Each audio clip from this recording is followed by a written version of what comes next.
Why was the appointment of Philip Valerio deferred by the president? Let me give you the background. When there was the ZANU-PF People's Congress that was held in Gweru at the end of October, there was the appointment of Philip Valerio, who is the commander of the defense forces, who took over from retired General Chiwenga. And it was deemed that his appointment was unconstitutional as it violates the law and the constitution of Zimbabwe.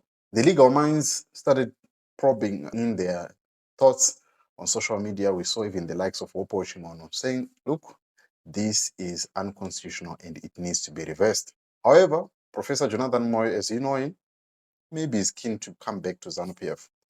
He then said that there was nothing unconstitutional about the appointment of Philip Valerio Spanda. Whether it was him who advised the president or not, we don't know. Because the section 208 of the constitution says this was unconstitutional. And the other rumor that was there is that there are people who are saying that Philip Valerio Spanda, they wanted to neutralize him, that hence they brought in Sanyatwe, and they wanted to neutralize Chiwenga's faction. There is that rumor that is going around that there is the Chiwenga faction and there is the President Idi Mnangagwa's faction. And also there is the issue of the extension of the term of the president, which the constitution allows them to have 2 terms. So they want to have 2/3 majority so that they can amend the constitution. And for them to do that, they will have to close any prospects of Vice President Chiwenga having to ascend to that throne, or Vice President Kembo Mohadi. So there is a faction that is saying, we want our military men to come in and take over. That's another rumor. But what we saw in the past few days is Advocate Kuzai Kadzeri went to the Constitutional Court and asked that this appointment be made unconstitutional.